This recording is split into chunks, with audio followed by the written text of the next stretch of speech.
بسم اللہ الرحمن الرحیم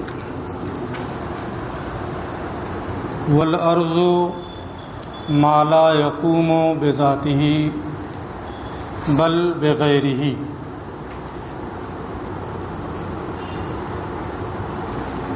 ما سبق میں یہ بیان آیا تھا کہ عالم اعیان اور اعراض کا مجموعہ ہے۔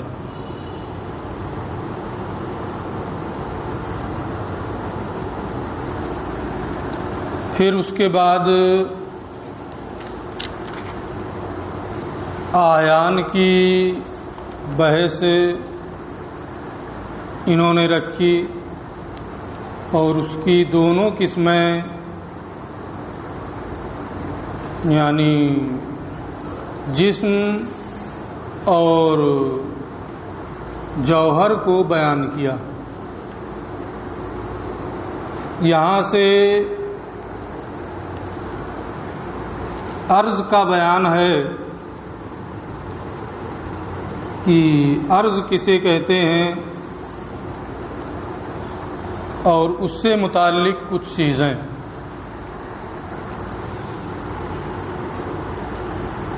عین کی انہوں نے تعریف کی تھی جو قائم بذاتہ ہی ہو۔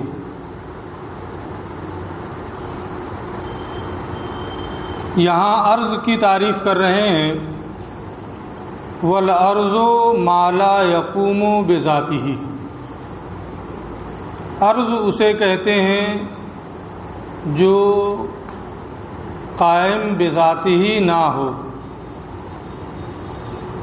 بل بغیر ہی، بلکہ دوسرے کے واسطے سے وہ قائم ہو، اس کا وجود ہو۔ متکلمین اور فلاسفہ کا ماسبق میں اعیان کی تعریف میں اختلاف تھا۔ عرض کی تعریف میں بھی بعینہ اسی طرح کا اختلاف ہے کہ متکلمین یہ کہتے ہیں کہ عرض وہ ہے جو قائم بالذات نہ ہو بلکہ قائم بالغیر ہو۔ قائم بالغیر ہونے کا کیا معنی ہے؟ بأن یکون تابعا لہ فی التحیز۔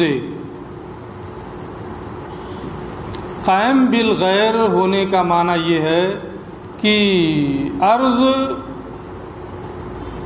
اپنے تحیز میں، اشارہ حسیہ میں، کسی مکان میں پائے جانے کے سلسلے میں اس غیر کے تابع ہو۔ عرض اس غیر کے تابع ہو اشارہ حسیہ میں، یعنی اس کا اب بذات ہی وجود نہ ہو، کسی محل میں کسی جگہ میں ہو کر کے ہی پایا جائے اور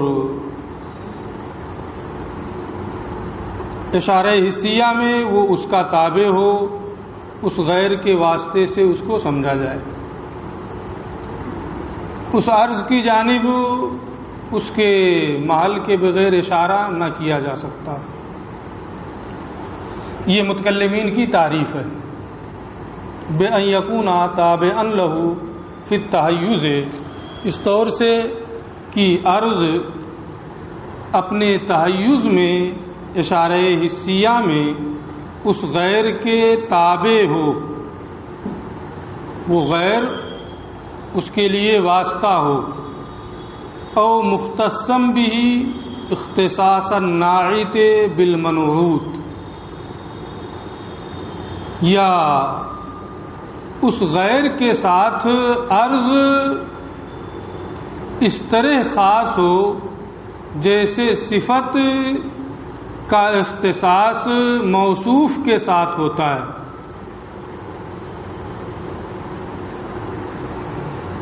یعنی وہ عرض غیر کے ساتھ اس طرح سے خاص ہو جیسے صفت کا اختصاص موصوف کے ساتھ ہوتا ہے، یہ فلاسفہ کی تعریف ہے۔ ماسبق میں بھی بے اسی طرح کی الگ الگ تعریف عین کی متکلمین اور فلاسفہ کی گزر چکی۔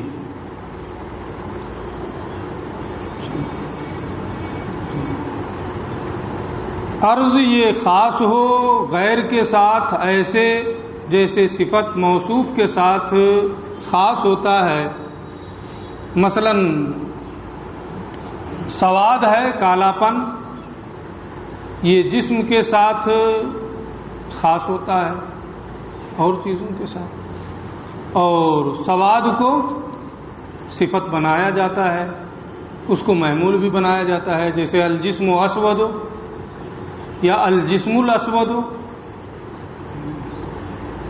تو اختصاص کا معنی یہ ہے کہ اس کو اس کی صفت موصوف کی صفت بنایا جا سکے۔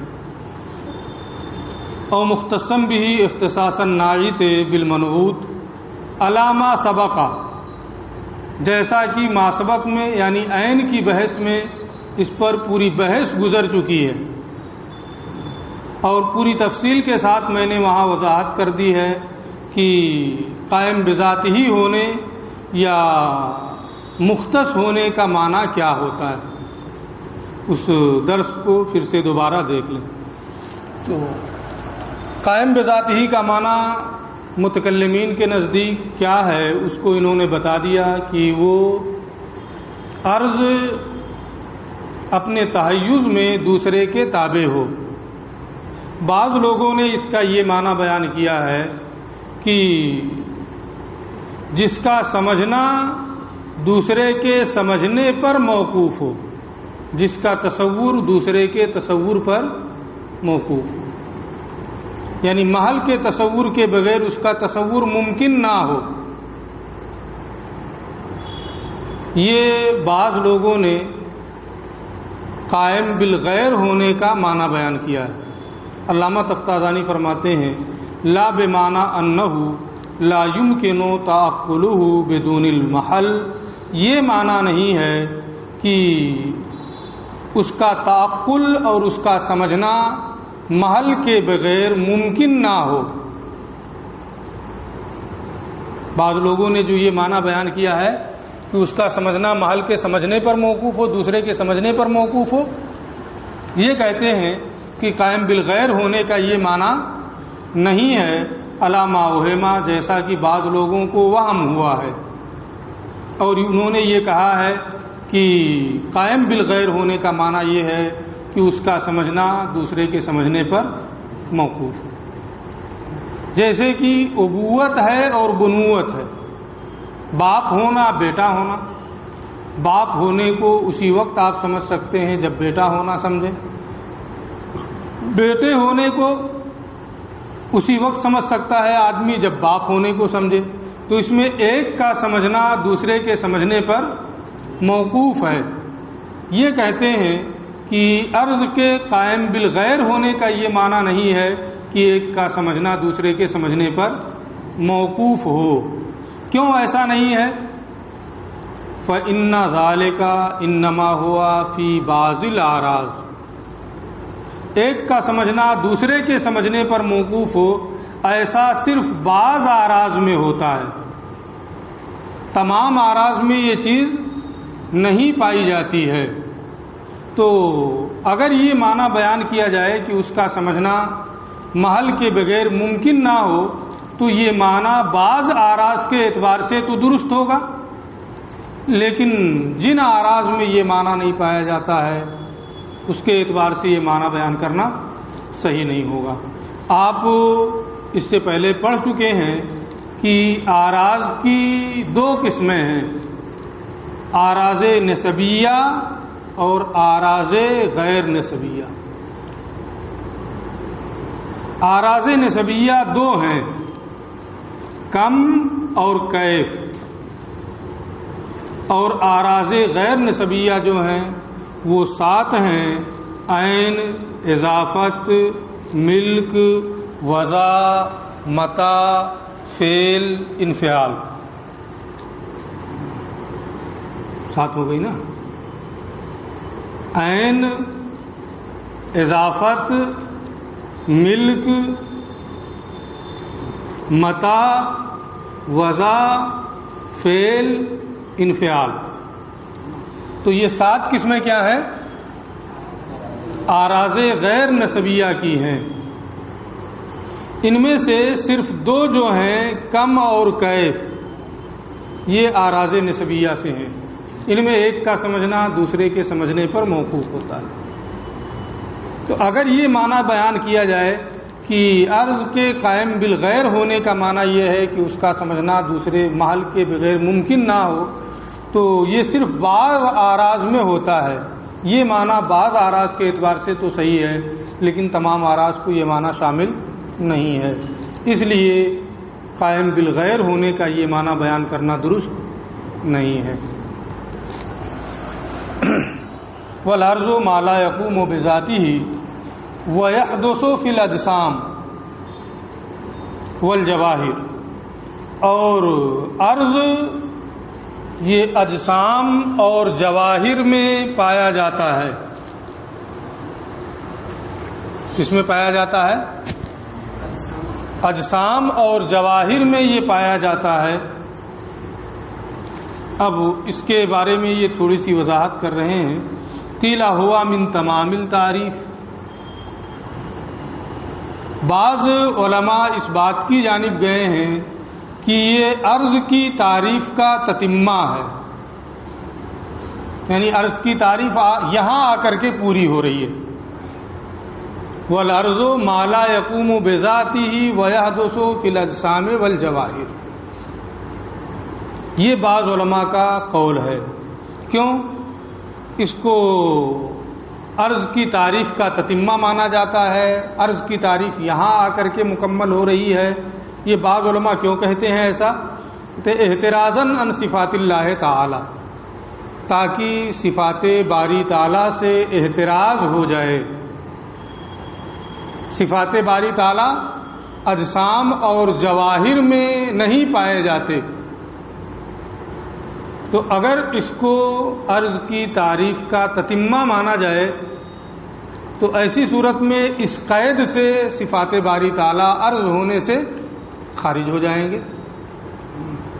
تو عرض کو خارج کرنے کے لیے بعض علماء اس بات کی جانب گئے ہیں کہ وَيَحْدُثُ فِي الْأَجْسَامِ وَالْجَوَاهِرِ، یہ عرض کی تعریف کا تتمہ ہے. عرض کی تعریف یہاں آ کر کے مکمل ہو رہی ہے. لیکن علامہ تفتازانی نے اسے قیل کے ذریعے سے تعبیر کیا ہے، یعنی یہ قول ضعیف ہے. یہ کہنا کہ یہ عرض کی تعریف کا تتمہ ہے صحیح نہیں ہے. عرض کی تعریف وہیں پوری ہو گئی ما لا یقوم بذاتہ بل بغیرہ.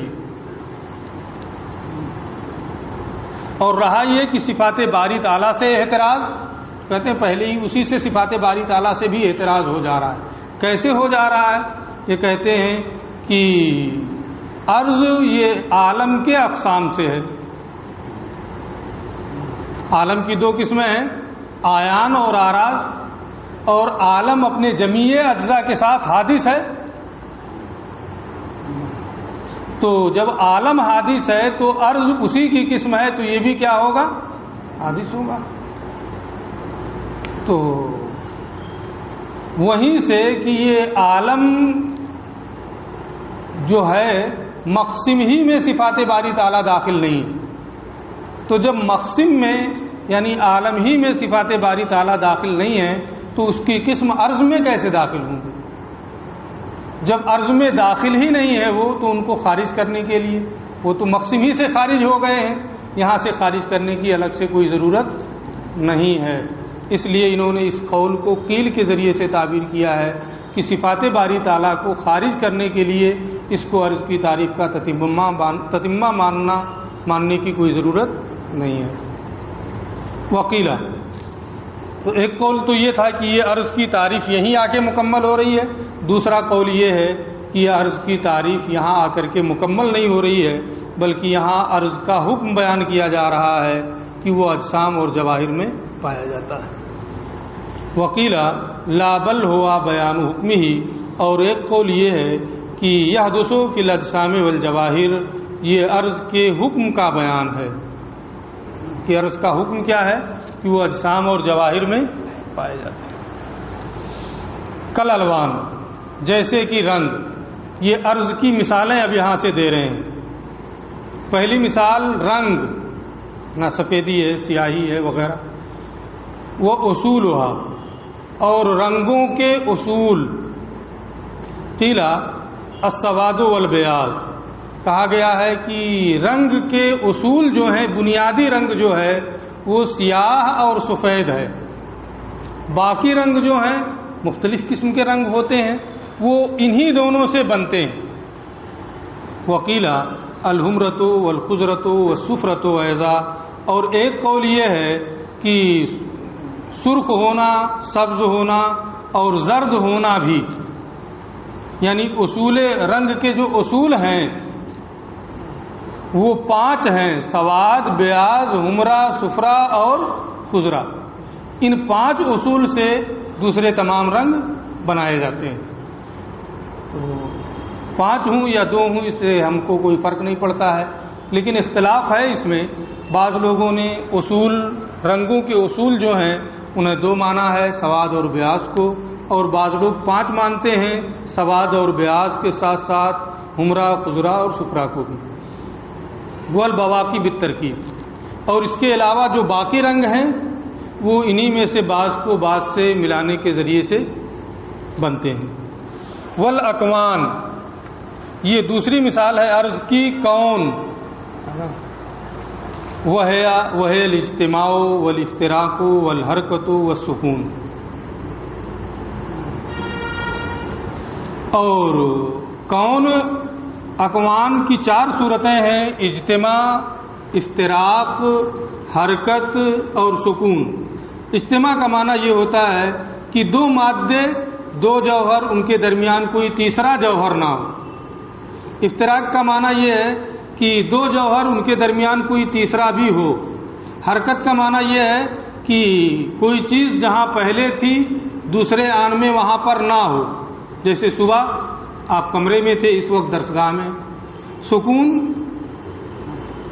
جس آن میں پہلے کوئی شے تھی دوسرے آن میں بھی اسی جگہ میں ہو۔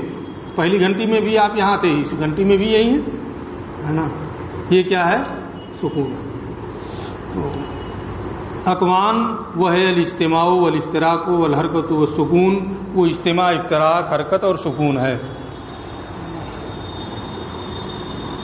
والطعوم، یہ تیسری مثال ہے عرض کی، ذائقے، وانواعها 9، ذائقوں کی 9 قسمیں ہیں، وہ ہے اور وہ یہ ہیں، المرارت، تلخی، کڑواہٹ، والحرکت، تیزی، جیسے مرچ میں ہوتی ہے، مرچی میں، کالی مرچ میں، والملوحت، اور نمکین، والافوست، کسیلا پن، بہت سی چیزیں میں کسیلا پن ہوتا ہے، آپ کھائیں گے تو زبان کو پکڑ لے گی، ہے نا، ایسا لگے گا کہ پورا عجیب طرح سے ہو جاتا ہے۔ والحموزت، اور کھٹا پن، والقبض، اس کا معنی بھی کسیلا پن ہوتا ہے، لیکن کسیلا پن جو چیز ہوتی ہے جس میں کسیلا پن پایا جاتا ہے، اس کی 2 صورتیں ہوتی ہیں۔ ایک تو یہ کہ آپ کھائیں تو منہ میں لگتا ہے کہ یہ چیز کسیلی ہے، اور جب آپ اندر اس کو لے جائیں تو زبان، گلے میں وہ چیز پھنستی نہیں ہے، اور گلے میں اس کا کسیلا پن ہونا محسوس نہیں ہوتا ہے۔ بعض چیزیں وہ ہوتی ہیں جو زبان کو بھی پکڑتی ہیں، اور اگر اس کو نگلیں گے تو گلے کو بھی پکڑتی ہیں۔ تو اگر کسیلا پن ایسا ہے جو زبان کے ساتھ ساتھ گلے کو بھی پکڑے تو اس کو قبض کہتے ہیں، اور اگر کسیلا پن ایسا ہے جو صرف زبان تک اس کا اثر باقی رہے تو اس کو کیا کہتے ہیں؟ افوسا کہتے ہیں۔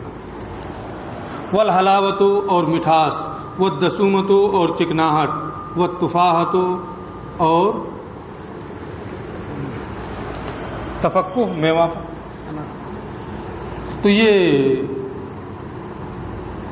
کل 9 صورتیں ہوئیں، 1، 2، مرارہ، حرکہ، ملوحہ 3، افوسا 4، حموزہ 5، قبض 6 علاوہ 7 اور یہ دونوں، تو ذائقوں کی کل 9 قسمیں ہیں۔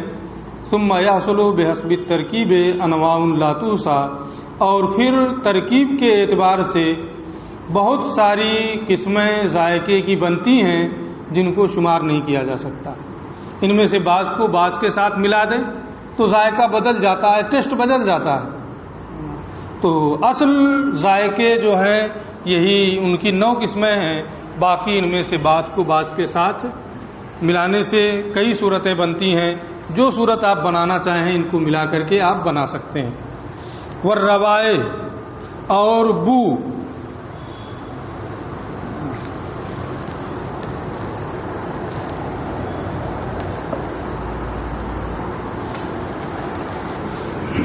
والروائح اور بو، یہ چوتھی مثال ہے عرض کی۔ وانواعها کثیرۃ، اور روائح کی بہت ساری قسمیں ہیں۔ ولیست لہا اسماء مخصوصہ، بو کی کا کوئی خاص نام نہیں ہے، ان کا کوئی خاص، روائح کا کوئی خاص نام نہیں ہے، بلکہ اگر اس کو سمجھنا ہوتا ہے تو کسی چیز کی جانب نسبت کرتے ہوئے اس کو کہتے ہیں، جیسے گلاب کی خوشبو، چمیلی کی خوشبو، فلاں کی خوشبو، فلاں کی خوشبو، اسی طریقے سے بدبو کا بھی معاملہ ہوتا ہے۔ تو اس کی بہت ساری نوعیں ہیں، کسی کی جانب اضافت کر کے ان کو سمجھا جاتا ہے، ان کا کوئی خاص نام نہیں ہے۔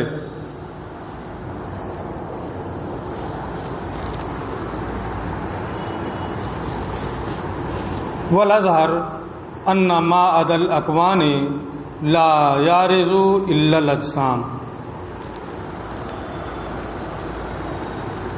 یہ 4 مثالیں انہوں نے دی ہیں، الوان، اکوان، طعوم اور روائح۔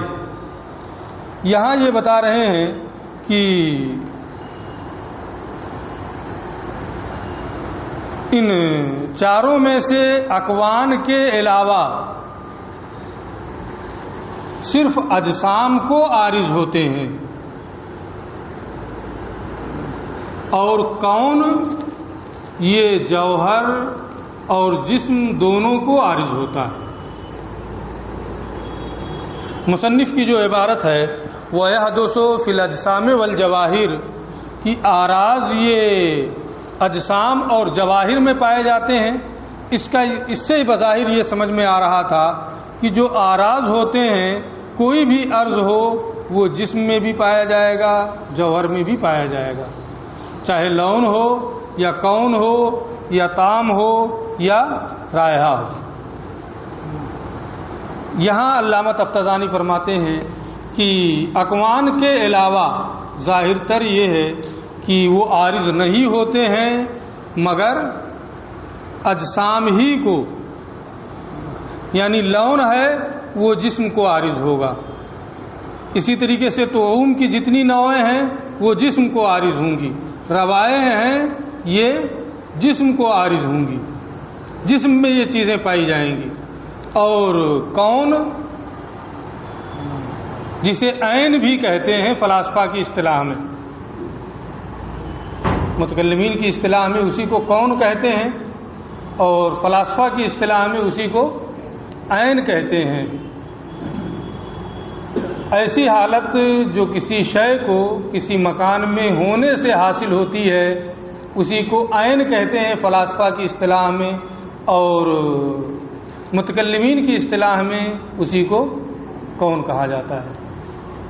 حالت تحصل لشیء بسبب کونہ فی المکان، وہ حالت جو کسی شے کو حاصل ہو کسی مکان میں ہونے کی بنیاد پر، اسی کو عین کہا جاتا ہے، اور اسی کو متکلمین کی اصطلاح میں کون کہتے ہیں۔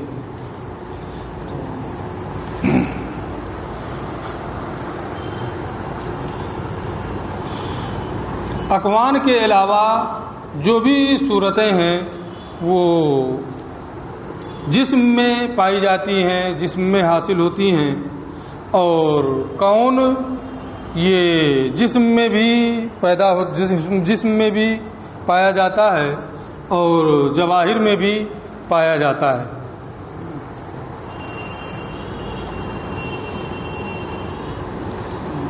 ماسبق میں بھی اس پر بحث آ چکی ہے کہ آراز کی جو قسمیں ہیں وہ جسم میں پائی جاتی ہیں، کون کو چھوڑ کر کے، کون یہ جواہر فردہ یعنی جزء لا یتجزا اور اجسام دونوں میں پایا جاتا ہے۔ یہ تو عرض کی تعریف اور اس کی مثالیں تھیں۔ آگے پھر یہ بحث کو بدل رہے ہیں کہ وَإِذَا تَقَرَّرَ، دونوں بحثیں مکمل ہو گئیں۔ عالم آیان اور آراز کا مجموعہ ہے۔ آیان کسے کہتے ہیں، اس کی کتنی قسمیں ہیں، باضابطہ اس پر یہ بحث کر چکے ہیں۔ آراز کسے کہتے ہیں، اس کی کیا مثالیں ہیں، اس کو انہوں نے ابھی بیان کر دیا ہے۔